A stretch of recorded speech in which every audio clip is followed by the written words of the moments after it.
Hello anglers, this is Anglers 48. Thank you for joining us, guys.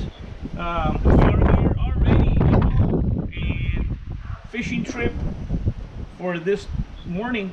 I didn't bring anything. I had a couple of good hits, but it was just a short trip. We are getting ready for some saltwater fishing, and I'm excited. I am ready to go.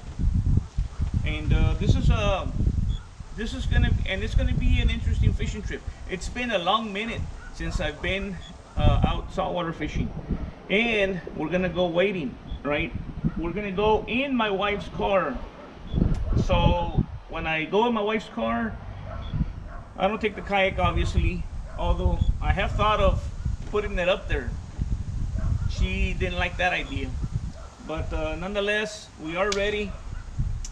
We are gonna go away from civilization, right? I'm gonna go to the north side of town and start walking north along the shoreline, maybe about 2 miles or so. We get to a particular area, and yeah, that's a good area to fish. It's a little sweet spot, targeting redfish before sunrise, and after sunrise, we're gonna be targeting some trout, right? Some trout, and yeah, hopefully some gator trout, right? But we do want to get the limit first. So where do we start, right? When we go fishing in my wife's car, have to be a little bit more civilized than when I take my truck, the red wagon. So I gotta rely on some good storage containers. I'm gonna put all the sticky elements, cast net, dirty boots, dirty clothes right in here, any baits in here, just to keep the car and everything else clean. Now, I've done this type of fishing before, and you want to go light. I go light. So the plan is, depending on the weather, here in Deep South Texas, Tuesday, which is tomorrow, is the best weather day, right, wind-wise. So what I want to do is I'm going to take my loose ultralight rod and my Creed 1, right, 8-pound test line, and I am kind of risking it a little bit, simply because in that spot, in the dark hours, there's some biggins, right? So you risk catching a monster and breaking your line, so that's a risk. So I need to be prepared with backup leaders. So I'm gonna take this one right here, greased it recently, and so I'm gonna take this one. The backup reel is gonna be this Daiwa 7-foot rod with a bait caster, Black Max, Abu Garcia, 50-pound braid, right? So in that hour or two, depending on how I feel, depending on the weather, because it's supposed to be a little chippy, right? It's supposed to be a little cool, and I don't want to be out there for too long during the night hours, the dark hours, freezing my butt off. So depending on all that, that's gonna factor in when I want to make that journey, right? When I want to start that journey. So it takes about 30-40 minutes to walk to that spot in the darkness. I know my way around. The thing is, you're going through you know, harsh wildlife conditions, so you are gonna possibly run into some dangerous wildlife. So the plan is to take these 2 poles. I have my vest with pockets where I can take my gear. I'm gonna take my cast net, right, and my bait bucket. There is a sweet spot that I like to cast my net for some live shrimp. Again, it's been a long minute. Are the shrimp still in this area? That's to be seen. Crossing my fingers that it is. If there is live shrimp, the number one bait at this point, before sunrise, cut bait, cut mullet. The top bait after sunrise is shrimp, live shrimp, off a popping cork. Now, if there's no shrimp,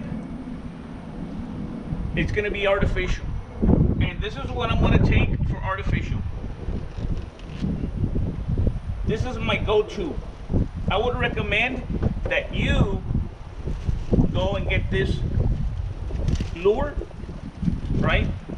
Get it as quick as possible, because you never go wrong with the spec rig.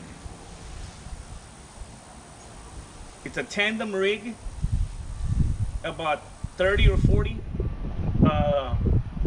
fluorocarbon. Look at that. My preference, yellow and white. This setup right here, yellow and white, you can't go wrong with it. So this is my number one, right? Going artificial, no shrimp. Then I'm gonna take this artificial bait. Beautiful colors.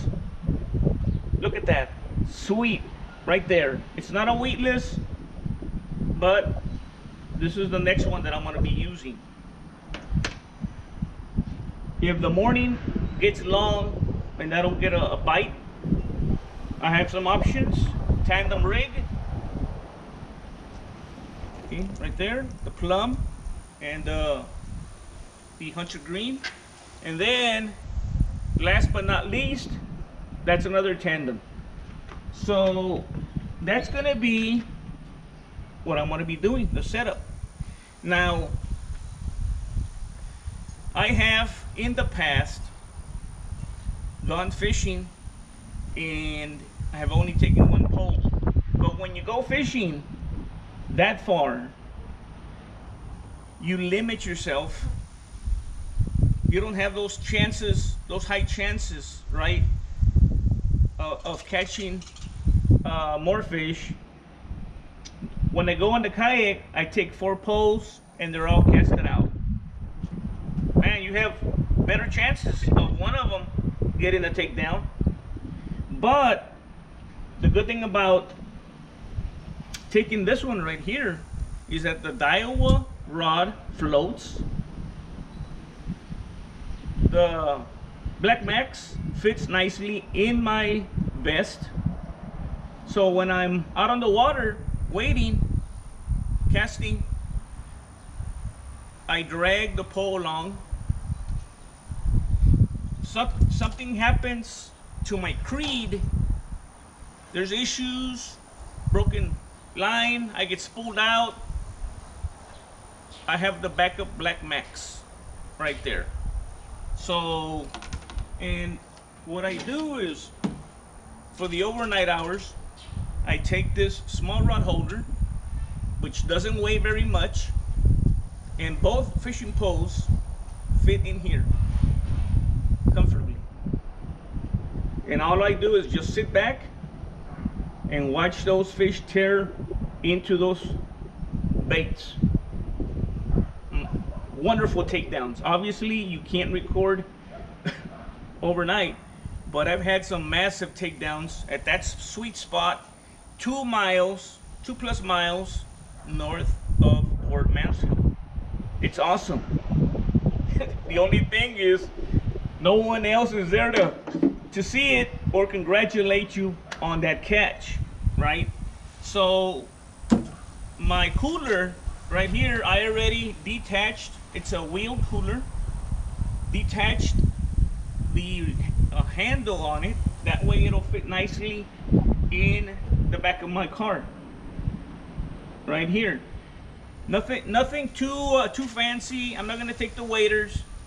I'm just gonna wear something comfortable. My water boots. I'm gonna wear jeans because of the conditions that may exist at this point in the year, right? Again, I don't want to take off on my shorts, right, and be paying the price for it later. So it's like I said, I'm super anxious. Who knows if I'm going to get any sleep, right? Because I haven't been out there in a long time. And that may be the only fishing trip that I'm going to do for the Thanksgiving break. Because we are on break and we plan to fish every single day of this break. Mostly in fresh water. But like I said, and always very important,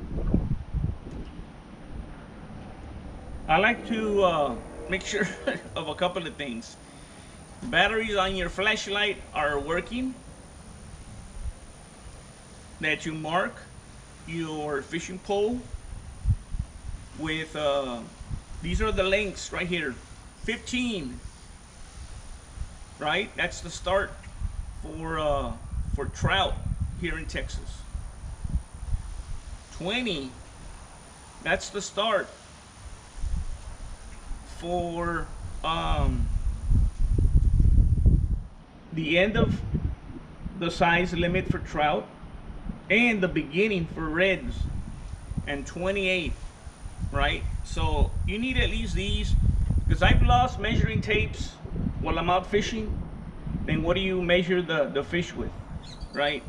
You don't want to get into that situation where you have to let fish go, or there's no way I'm going to take an oversized or an undersized. Forget it.